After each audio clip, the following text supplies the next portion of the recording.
Pagi hari ini kita akan melanjutkan pelajaran kita tentang buah roh. Dan kita sudah sampai pada buah roh kebaikan.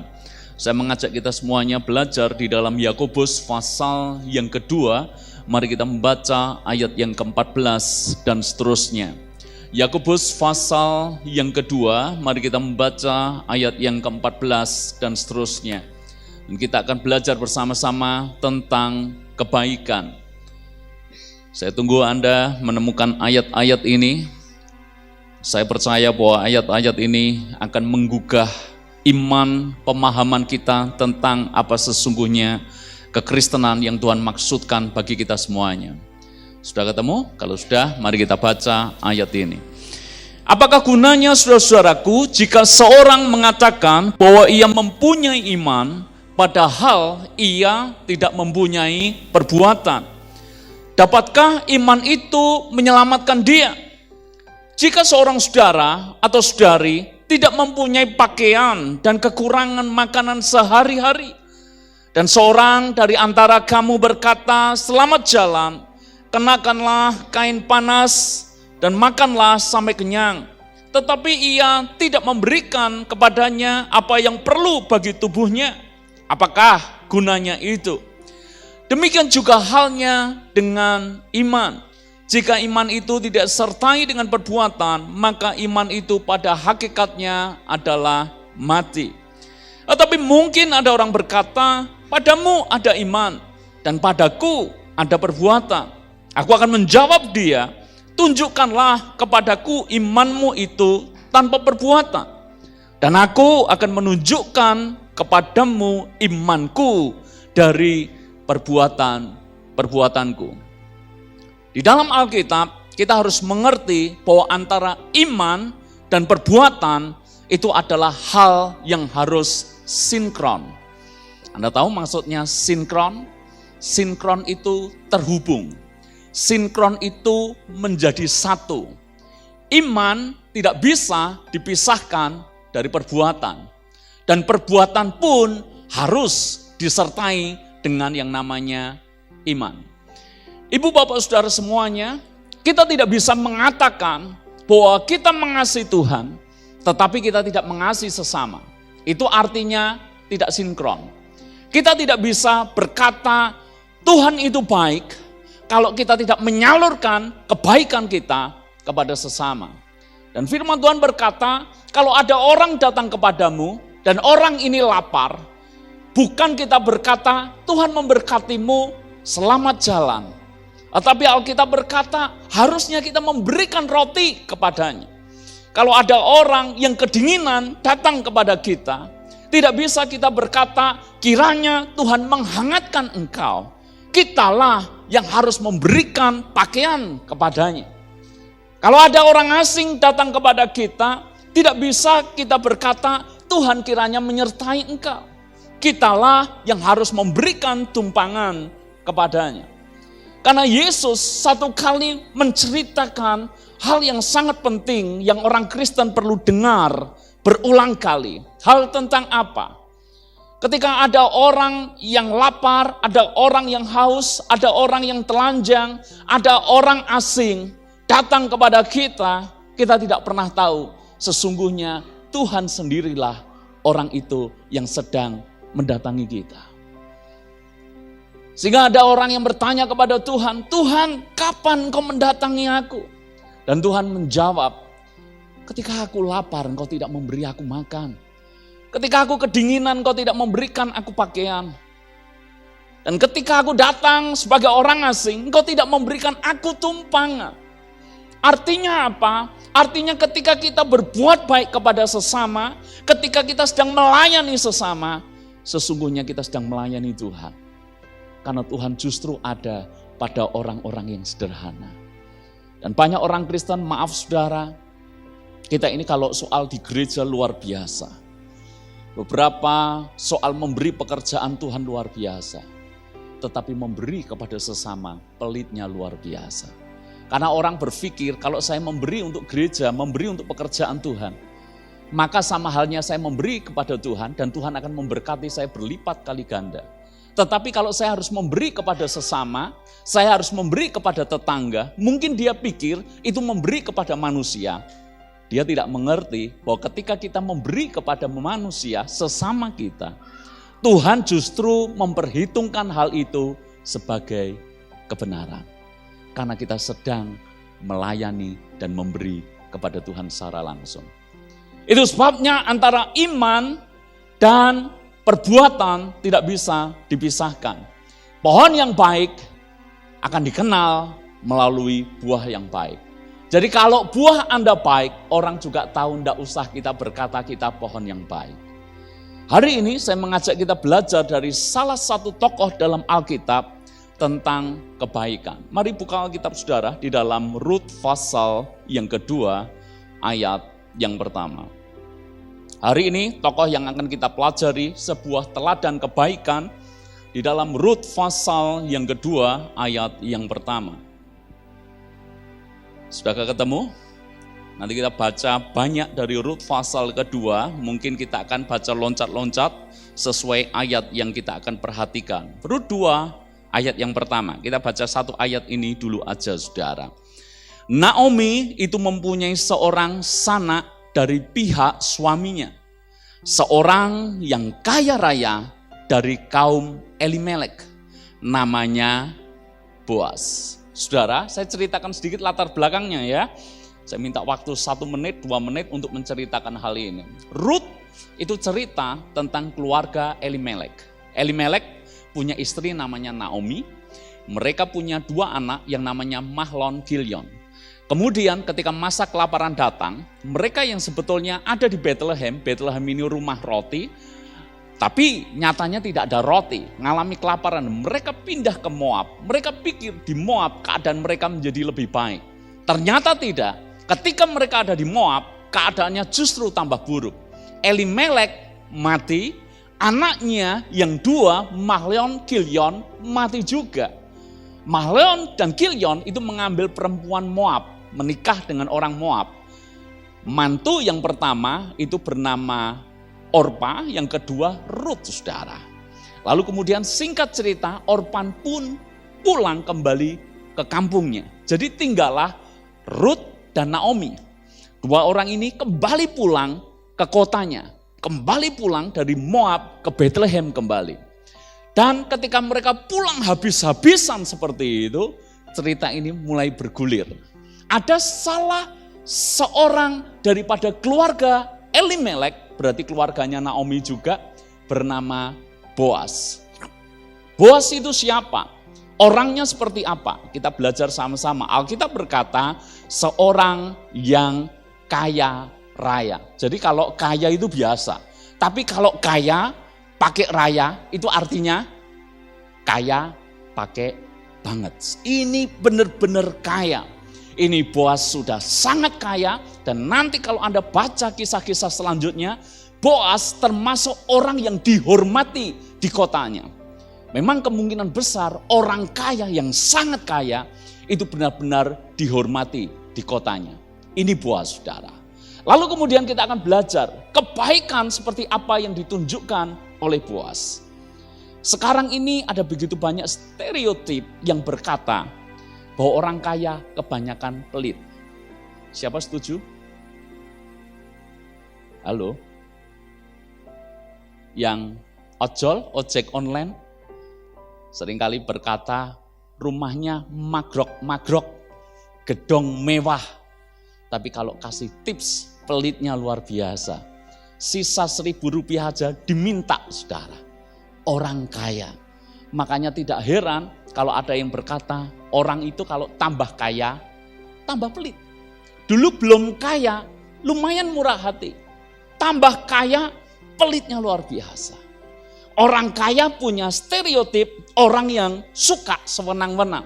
Karena dia punya uang, dia punya kedudukan, dia punya kuasa, maka dia menindas yang ada di bawah. Menindas yang miskin. Pimpinan perusahaan, owner yang kaya, tapi tidak punya hati takut akan Tuhan. Maka kondisi seperti sekarang ini dimanfaatkan. Tutup.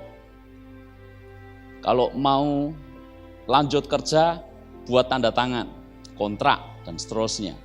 Atau kalau tidak, ada yang keluar tanpa pesangon dan seterusnya. Macam-macam saudara. Situasi seperti sekarang dimanfaatkan seperti itu. Itu orang kaya. Tapi benarkah semua orang kaya seperti itu? Saya berharap jemaat Tuhan di tempat ini diberkati menjadi orang kaya. Amin. Tapi orang kaya yang takut akan Tuhan. Orang kaya yang tidak semena-mena. Orang kaya yang tidak sewenang-wenang. Orang kaya yang punya kebaikan. Belajar dari Boas. Yang pertama, hari ini firman Tuhan sangat sederhana.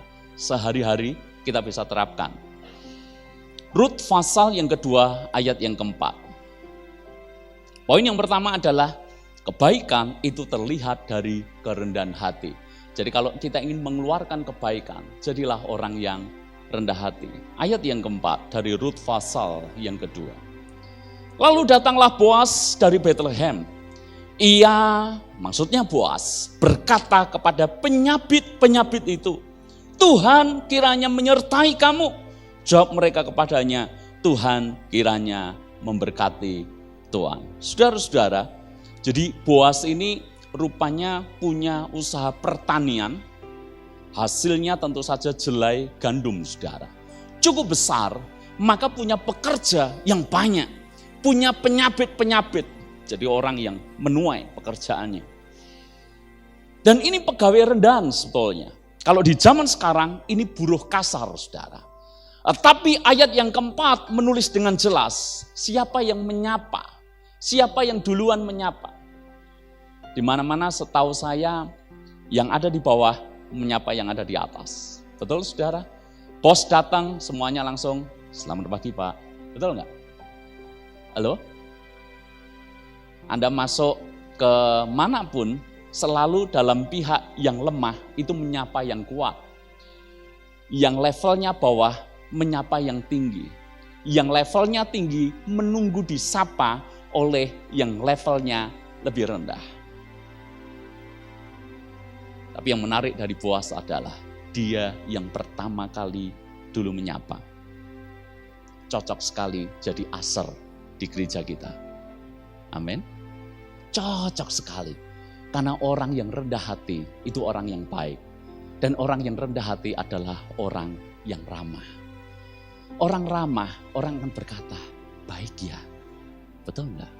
Tapi kalau orang sombongnya luar biasa. Belum kaya banget. Kayanya masih nanggung saudara. Apalagi OKB. Ditunggu dulu.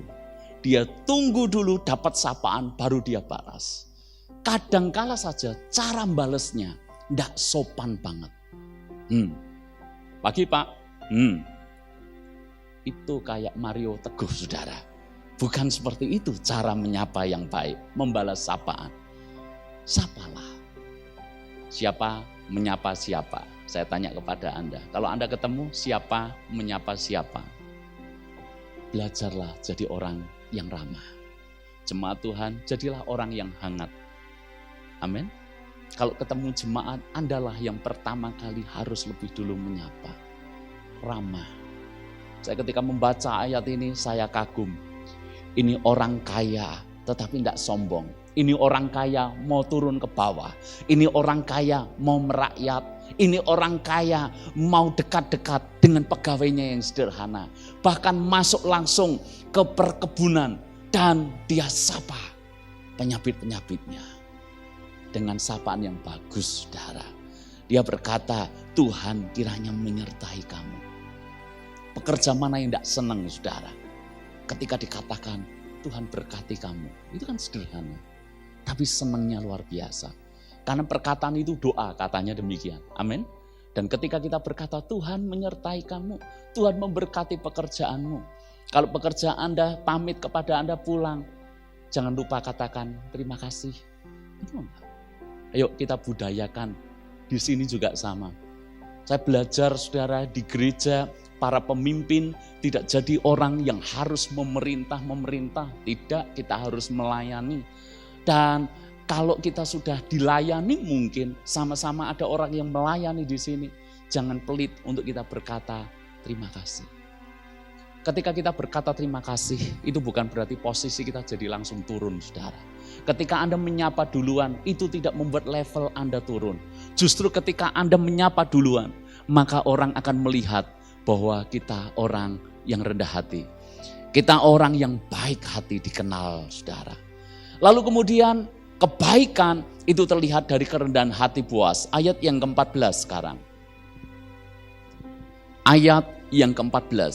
Ketika sudah waktu makan, berkatalah Boas kepadanya, datanglah kemari, makanlah roti ini dan celupkanlah suapmu ke dalam cuka ini.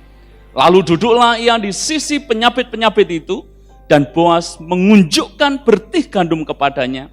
Makanlah Rut sampai kenyang, bahkan ada sisanya. Ini orang yang low profile, saudara. Orang yang sangat rendah hati.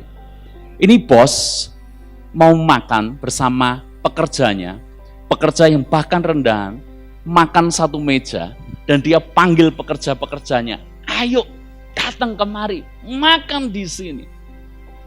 Halo, siapa sini pimpinan perusahaan? Anda pernah makan dengan karyawan Anda? Halo? Memang Pak, larang. Ada saudara? Ayo belajar ya. Belajar kerendahan hati dari Boas. Ini orang kaya saudara, tidak suka pamer kekayaannya, tapi ini orang yang baik hati. Ini orang yang nyantainya luar biasa saudara. Dia mau makan bersama dengan siapa tidak soal, dia mau makan di mana tidak soal. Bahkan nanti kalau Anda baca Rut pasal yang keempat, dia bahkan tidur di pengirikan gandum. Ini orang kaya, tapi kok nyantainya luar biasa. Capek, geletak begitu aja. Di mana? Di tempat pengirikan gandum, di tempat kerja, di timbunan jelai, saudara. Mau tidur, tidur aja, saudara. Sesimpel itu. Ini Boas, orang yang rendah hati. Berapa waktu yang lalu, saudara, beredar di WhatsApp, saya lupa, mungkin 2 bulan yang lalu. Siapa yang tidak tahu Bos Jarum? Bos Jarum ini adalah bos yang terkaya di Indonesia sekarang. Ya, ini kakak beradik luar biasa saudara. Kebetulan saya punya teman juga orang Kudus dan dia menceritakan salah satu kebiasaan Bos Jarum ini. Jadi Bos Jarum ini saudara punya kebiasaan dia suka makan di mana memang dia suka, ya makan di situ aja. Nyantai sekali. Dia tidak peduli kalau itu makan di angkringan mungkin dalam bahasa Solo, atau makan di tempat-tempat pinggiran, tidak soal buat dia. Yang penting enak dia datang. Ini bos loh saudara. Yang seringkali saya melihat kaya juga belum banget saudara. Kadangkala lihat dulu kira-kira sikonnya kayak apa, AC atau tidak. Lalu kemudian sambutannya seperti apa. Ya, saya mengajak semuanya belajar di sini. Jadilah orang yang rendah hati. Jadilah orang yang gampang, saudara. Amin. Ditempatkan dalam situasi apapun gampang. Jadi orang itu jangan sulit. Udah keadaan sulit, saudara. Betul nggak? Jadi orang yang gampang-gampang aja. Mau makan di mana? Sana. Oke, gitu kan. Mau naik apa? Mau mobil AC, non AC? Nggak ada yang masalah mestinya.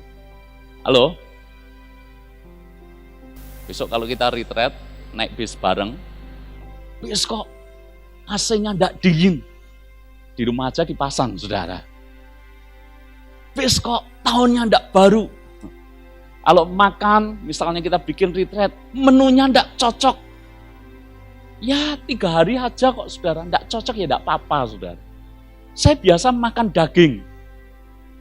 Saya sayur kurang level. Saya king coil, spring bed. Saya kalau retreat, kok busa biasa, tidak level. Belajar jadi rendah hati. Amin, saudara. Amin. Yang repot itu kaya belum seberapa, kaya nanggung, makanya benar loh. Orang berkata kayak gini, saudara. Kalau kayanya nanggung, biasanya sombong. Tapi orang yang benar-benar kaya, biasanya rendah hati. Betul nggak? Anda mau kayanya nanggung atau sombong? Wah, ini pertanyaan sulit ya. Anda maunya benar-benar kaya atau enggak? Latihlah rendah hati gitu. Lalu kemudian menarik ayat yang ke-15. Keren sekali ini. Ini kebaikan Boas sungguh luar biasa. Ayat yang ke-15. Setelah ia bangun untuk memungut pula, maka Boas memerintahkan kepada pengerja-pengerjanya. Jadi ceritanya gini, saya ceritain dulu aja lah, biar nangkep. Jadi Ruth ini, kerjaannya untuk menghidupi Naomi, dia memungut bulir-bulir jelai yang gogrok di pekerja-pekerjanya Boas. Jadi pekerjanya Boas, itu saya bayangkan ini timbunan jelai, itu ditaruh misalnya di gerobak seperti itu, lalu kemudian ditarik seperti itu, lah ada yang jatuh kan. Lah kerjaannya Ruth itu boleh mengambil dari yang jatuh. Ini legal saudara, ini tidak curi, enggak. Zaman itu biasa, yang gogrok, yang remah-remah diambil nggak apa-apa. Jadi diambil gini. Boas tahu akan hal itu. Lalu kemudian makanya dia ngomong seperti ini kepada pegawainya. Ceritanya seperti ini, keren sekali. Setelah ia bangun untuk memungut pula, maka Boas memerintahkan kepada pengerja-pengerjanya. Jadi diam-diam dia ngomong kepada pegawainya. Dari antara berkas-berkas itu pun ia boleh memungut. Jangan diganggu. Jadi jangan, kok ngambil banyak? Rugi dong kita? Enggak saudara, enggak boleh diganggu. Ayat 16. Bahkan haruslah kamu dengan sengaja menarik sedikit-sedikit dari onggokan jelai itu untuk dia dan meninggalkannya supaya dipungutnya. Janganlah berlaku kasar terhadap dia. Jadi Boas itu perintahkan pegawainya secara diam-diam. Nanti kalau Ruth berjalan di belakangmu untuk ngambil gogrokan itu, kamu pakai trik supaya kamu bisa jatuhkan lebih banyak tanpa dia tahu bahwa itu tindakan yang kamu sengaja. Kurang lebih kayak gitu. Sehingga Ruth pun ngambil itu hatinya feel free. Tidak merasa gimana-gimana. Nah, maksud saya, ini orang berbuat baik, tapi tidak mau sampai membuat orang lain harus berhutang budi kepadanya. Ulangi lagi ya, saya ketika baca pesan ini bagus banget. Boas ini punya pesan yang sangat aplikatif untuk kita. Jadi pesannya gini, kalau mau berbuat baik, buatlah orang yang menerima kebaikan itu tanpa harus merasa berhutang budi kepada kita. Jangan kita berbuat baik seolah-olah orang itu harus berhutang budi kepada kita. Dan yang dilakukan adalah jatuhkan sedikit-sedikit tanpa Ruth mengerti bahwa Boas memerintahkannya. Yesus berkata, kalau engkau memberi kepada seseorang, tangan kananmu memberi, tangan kirimu jangan pernah tahu. Kalau engkau memberi, janganlah engkau buat pengumuman ketika engkau memberi. Kalau engkau memberi, memberilah secara tersembunyi. Matius 6 ayat yang ke-6.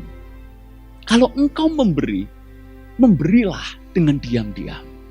Maka Bapamu di surga memperhitungkan akan hal itu dan membalasnya kepadamu. Tapi kalau engkau memberi supaya diketahui oleh orang banyak, cukup itulah upahmu. Anda baca Matius 6. Di zaman sosmed seperti sekarang, saya kadang-kala geli, tapi juga risih, kadang-kala gimana gitu. Di sosmed, memberinya tidak seberapa, postingannya luar biasa. Hari ini berkat untuk orang miskin. Jadi foto masakan dibagi-bagikan kepada orang miskin. Ya boleh saudara, apakah salah? Ya enggak juga. Tapi menurut saya, kenapa mesti harus dibegitukan? Betul enggak? Kalau memberi, lebih baik kan orang enggak ngerti saudara. Yuk belajar ya, saya belajar, kita semuanya belajar. Ini rahasia. Matius pasal yang ke-6 itu bilang kayak gini. Orang memberi, tapi dia membuat seolah-olah semua seisi dunia ngerti. Yesus berkata, upahnya yaitu. Upahnya apa? Orang mencap dia, orang baik, orang dermawan. Ya udah, upahnya itu aja saudara. Tapi ketika Yesus berkata, barang siapa memberi tangan kanan, tangan kiri tidak tahu, dia memberi dengan cara tersembunyi. Maka Bapa yang membalasnya kepadanya. Saya tanya, ketika kita memberi, Tuhan akan memberkati kita loh. Tapi dengan catatan apa? Memberilah secara tersembunyi. Ini orang baik saudara. Memberi tanpa mau membuat orang lain berhutang budi. Sudah gitu ada orang nginget-nginget terus. Dulu kalau kamu ndak aku tolong. Waduh, ini kebangetannya luar biasa. Saya harap kita punya mentalitas yang bagus jemaat Tuhan di tempat ini. Amin. Ini orang yang keren, baik, rendah hati. Yang kedua, kebaikan itu terlihat dari bagaimana Boas bertanggung jawab. Jadi kalau kita bicara soal tanggung jawab, saya pernah buat video ya kalau tidak salah. Tanggung jawab itu apa? Seringkali orang menyalahartikan tanggung jawab. Kalau orang berkendara secara berantakan di jalan raya, mengendarai di jalan raya, ngebut, lampu merah diterobos saudara, terjadi kecelakaan, lalu kemudian orang itu berkata kepada orang yang ditabrak, tenang, saya bertanggung jawab. Ini orang bertanggung jawab enggak menurut Anda? Tanggung jawab kan? Biaya kerusakan berapa? Aku ganti. Tanggung jawab enggak? Halo? Mandok-mandok saudara. Contoh yang kedua, seorang cowok, dia menghamili anak orang. Lalu kemudian dengan gagahnya, dia datangi orang tua si pacar. Anak bapak, saya hamili. Tapi tenang pak, saya cowok yang bertanggung jawab. Bertanggung jawab enggak? Hah? Halo? Contoh ketiga, kalau masih belum dong saudara. Seorang pekerja, dia korupsi, ambil uang, ketangkep. Lalu kemudian dengan gagah dia berkata, tenang pak, tidak usah khawatir. Semua jumlah yang saya korup, yang saya ambil, saya kembalikan. Saya tanggung jawab. Ini tanggung jawab enggak? Tanggung jawab itu bukan sesudah melakukan. Tanggung jawab itu sebelum melakukan. Itu cowok kurang ajar loh kalau menghamili anak orang. Jangan berkata, ini cowok keren ya, tanggung jawab ya. Ngawur itu saudara. Cowok-cowok di sini yang belum menikah, awas ya. Hati-hati loh ya. Itu enggak tanggung jawab. Orang kalau pengendara yang tanggung jawab, itu pengendara yang taat lampu lalu lintas, menghargai pengendara lain, itu tanggung jawab. Cowok yang tanggung jawab itu, dia menghormati kekudusan, menghormati pacarnya, tidak memperlakukan seperti itu. Pekerja yang tanggung jawab itu tidak korupsi, itu tanggung jawab. Nah, lebih lanjut sekarang kita belajar dari Yoas. Tanggung jawab Yoas. Saudara-saudara, waktu itu ada budaya kayak gini di Yahudi sana. Jadi budayanya, kalau salah satu keluarga itu mati, nama pusakanya bisa lenyap. Bagaimana cara menegakkan nama pusaka keluarga itu? Maka tidak ada pilihan lain, ada pihak lain yang harus menebusnya. Jadi dalam kasus Rut, ada pihak lain yang masih keluarga daripada Elimelek, keluarga Naomi, yang harus menebus dengan cara apa? Menikahinya. Kurang lebih kayak gitu ceritanya. Lalu kemudian bergulirlah cerita ini. Boas merasa dia sanak saudara daripada Naomi. Oleh karena itu, dia wajib untuk menebusnya. Kalau enggak gimana? Ya boleh. Kalau enggak, ya enggak apa-apa. Tapi Boas punya inisiatif ketika dia dengar bahwa Naomi sudah pulang ke Bethlehem, sudah habis-habisan di sana, dan tinggal dia bersama dengan Rut. Kalau ingin menyelamatkan keluarga ini, ada orang yang harus menebusnya. Coba baca Rut pasal yang keempat, ayat yang ke-9. Rut pasal 4, ayat yang ke-9. Kemudian berkatalah Boas kepada para tua-tua dan kepada semua orang di situ, kamulah pada hari ini menjadi saksi bahwa segala milik Elimelek dan segala milik Kilion dan Mahlon, ini anaknya Elimelek, anaknya Naomi, aku beli dari tangan Naomi. Juga Rut perempuan Moab itu, istri Mahlon, aku peroleh menjadi istriku untuk menegakkan nama orang yang telah mati itu di atas milik pusakanya. Demikianlah nama orang itu tidak akan lenyap dari antara saudara-saudaranya dan dari antara warga kota. Kamulah pada hari ini menjadi saksi. Orang yang baik adalah orang yang bertanggung jawab. Amin, saudara. Makanya saya berkata, kepala rumah tangga yang baik adalah kepala rumah tangga yang bertanggung jawab. Bapak-bapak di sini, pria-pria di sini, dengar baik-baik. Yang belum menikah di sini, kalau Anda pria, dengar baik-baik. Karena konsep Alkitab itu jelas bahwa pria itu adalah imam. Pria itu adalah kepala keluarga. Maka kepala keluarga yang baik itu harus bertanggung jawab. Dalam hal apa? Dalam hal nafkah misalnya, mencukupi kebutuhan keluarga misalnya. Itu tugas daripada pria. Dia harus bertanggung jawab di situ. Makanya saya tidak mau bahwa kita pria malas. Pria tidak bekerja. Saya tidak ingin jemaat Tuhan punya mental seperti ini.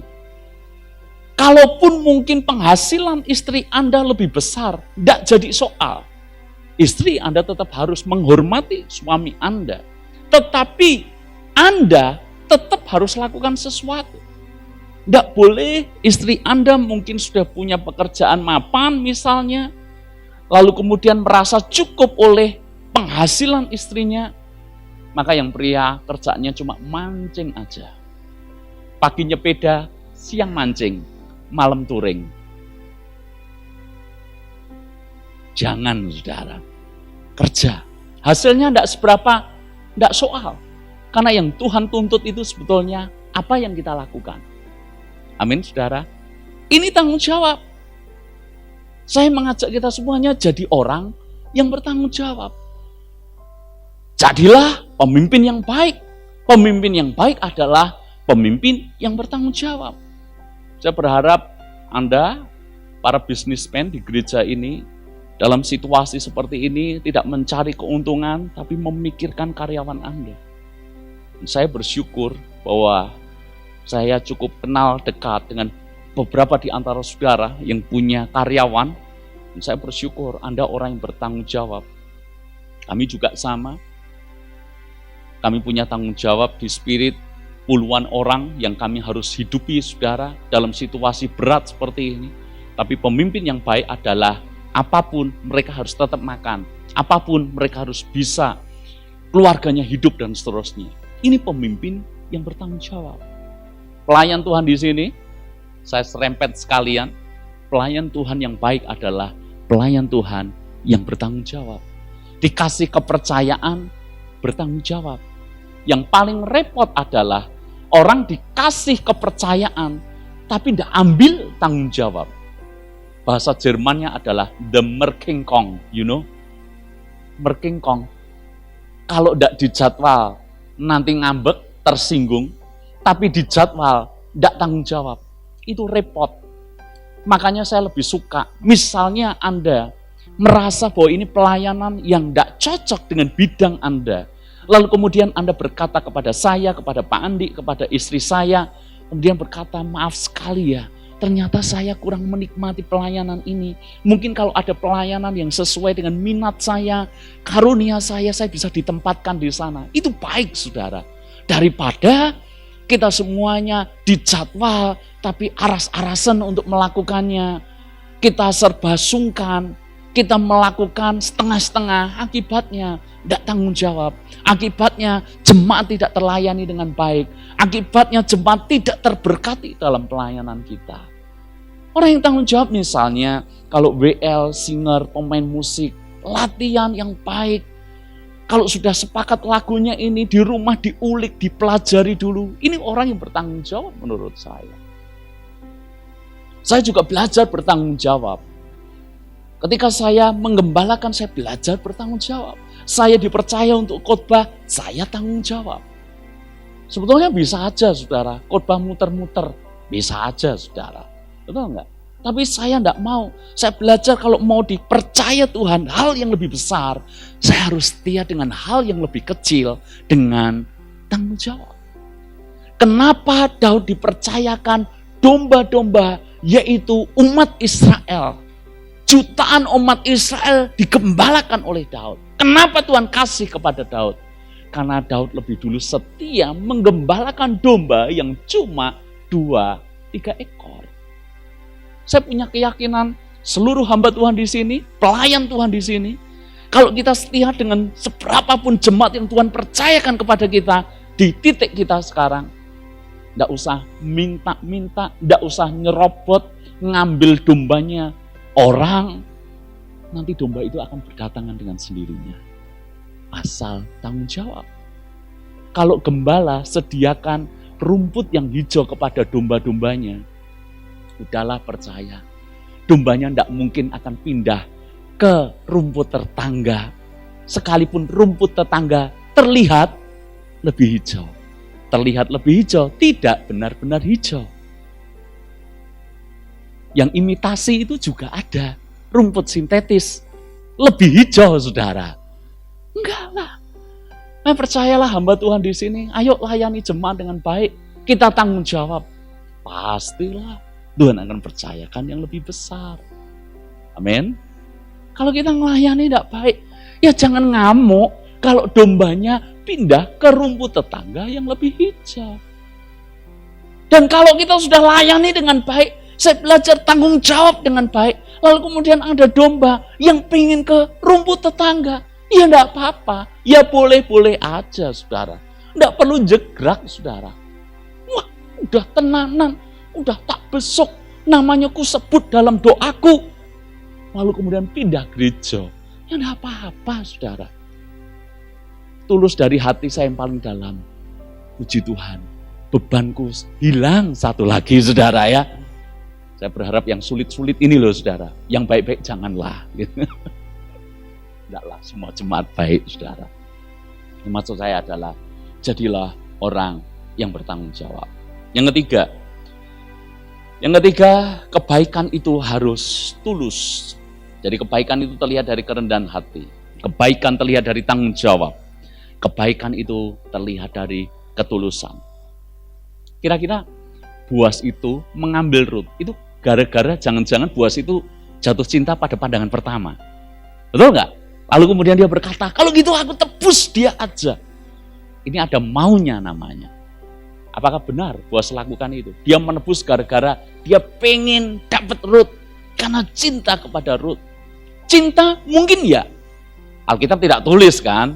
Tapi bisa aja, karena Rut baik, Rut setia, dia ngerti dengan mertuanya, dia rajin bekerja, mungkin Boas hatinya mulai tertarik. Tapi apakah gara-gara itu? Enggak, kebaikan Boas itu tulus.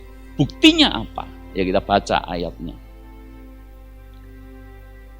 Buktinya apa? Buktinya adalah ayat yang ketiga, dari pasal yang keempat.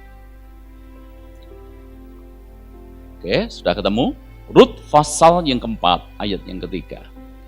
Lalu berkatalah ia kepada penebus itu. Saya kasih cerita lagi, karena ini ceritanya berpasal-pasal. Sudah kalau dibaca semuanya, saya tidak yakin waktunya tuntas. Jadi ceritanya gini, Rut Naomi ini harus ditebus untuk menegakkan milik pusaka Elimelek gitu loh ceritanya. Lalu kemudian Boas yang mengambil inisiatif. Oke, dia cari penebus lain yang punya prioritas lebih dulu. Jadi gitu. Jadi misalnya gini, yang harus menebus itu dari suku ini, dari keluarga ini. Maka dicari yang paling pertama punya hak untuk menebus itu siapa. Gitu loh. Lah ceritanya Boas dia ketemu dengan penebus yang punya hak itu. Yuk kita baca ya. Lalu berkatalah ia kepada penebus itu, tanah milik kepunyaan saudara kita Elimelek hendak dijual oleh Naomi yang telah pulang dari daerah Moab. Jadi pikirku baik juga hal itu kusampaikan kepadamu sebagai berikut. Belilah tanah itu di depan orang-orang yang duduk di sini dan di depan para tua-tua bangsa kita. Jika engkau mau menebusnya, tebuslah. Tapi jika engkau tidak mau menebusnya, beritahukanlah kepadaku supaya aku tahu. Sebab tidak ada orang yang dapat menebusnya kecuali engkau. Dan sesudah engkau, aku.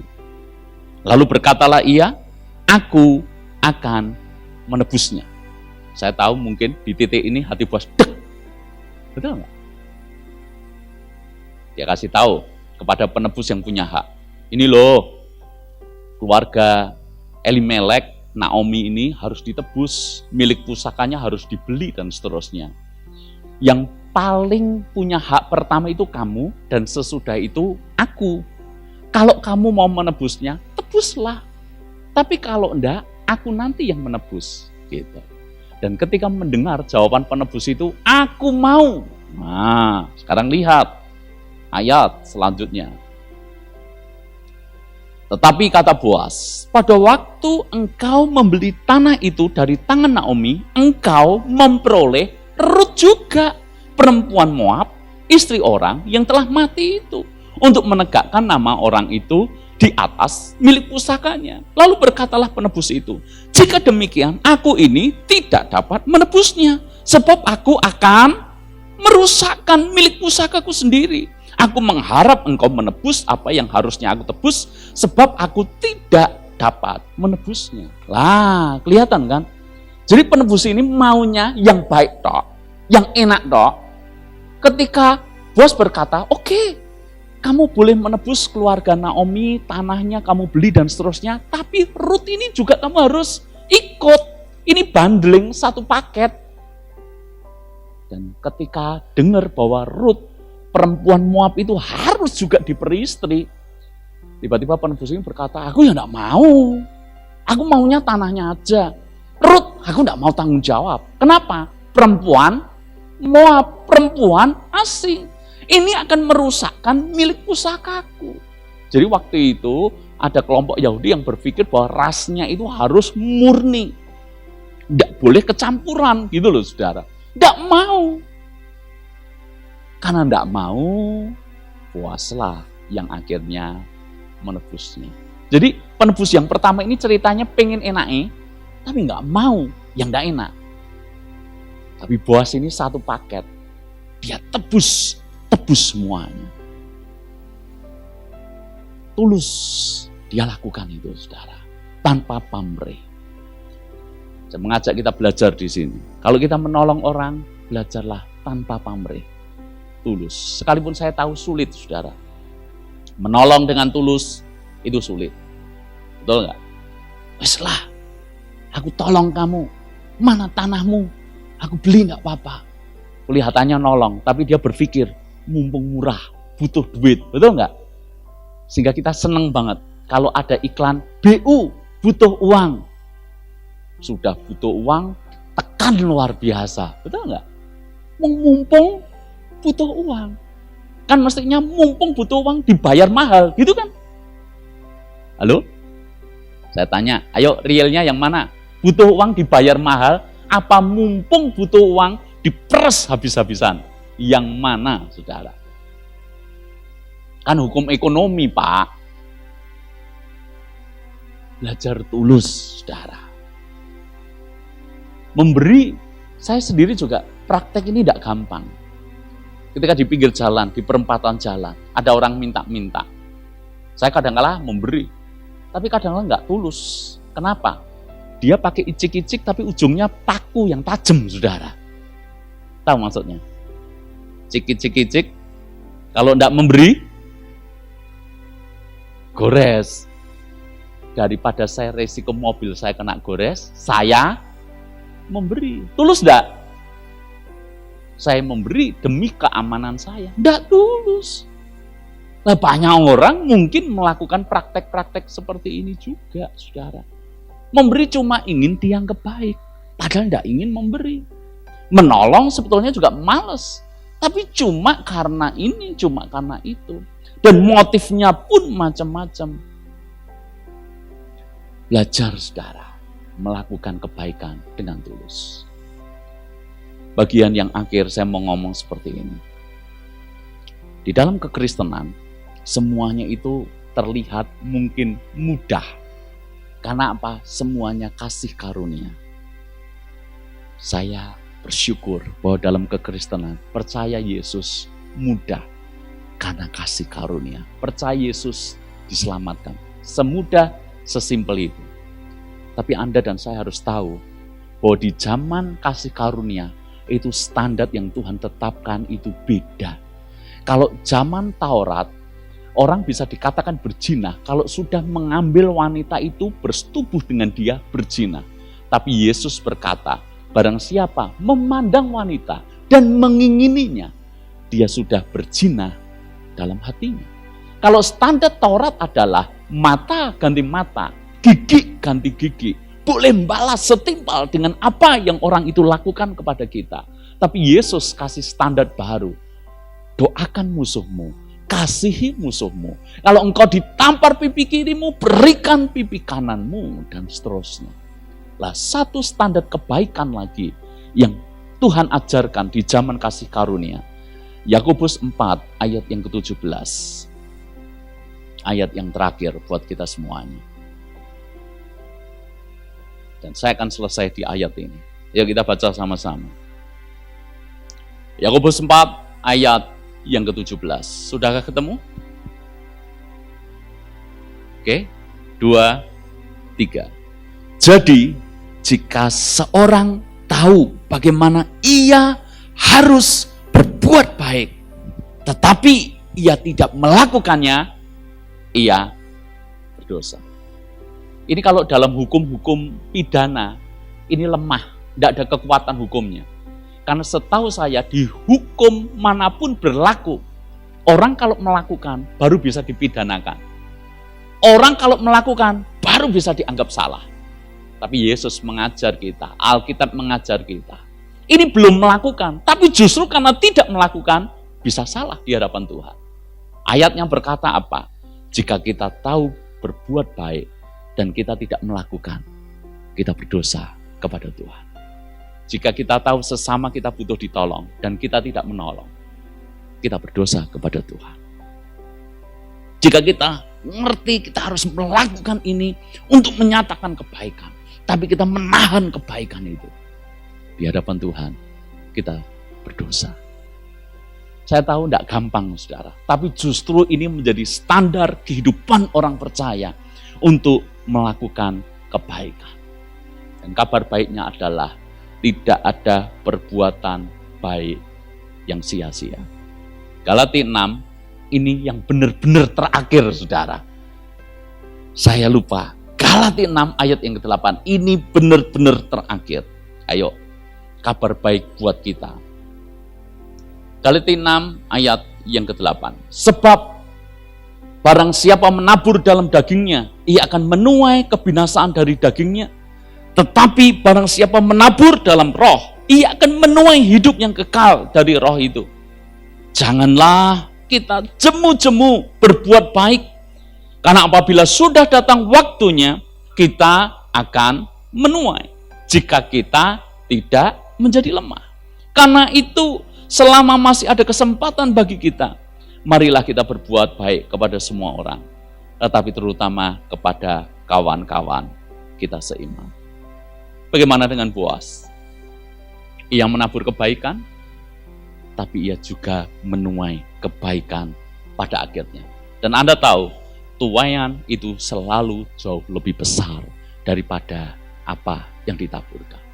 Tuaian apa yang didapatkan Boas ketika dia memperistri Ruth, mengambil Ruth sebagai istrinya?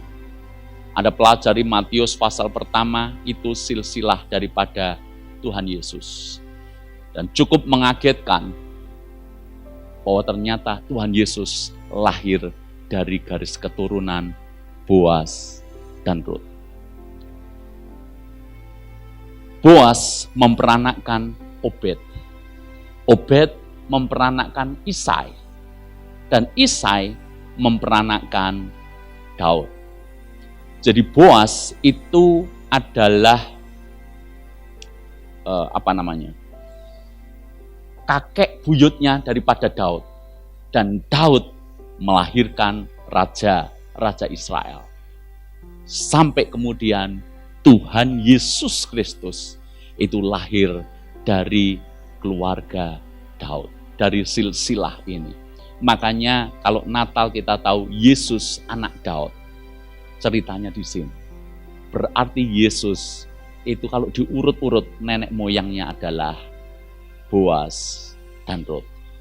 Mungkin Boas tidak pernah menyangka, di sorga baru dia ngerti betapa bangganya dia.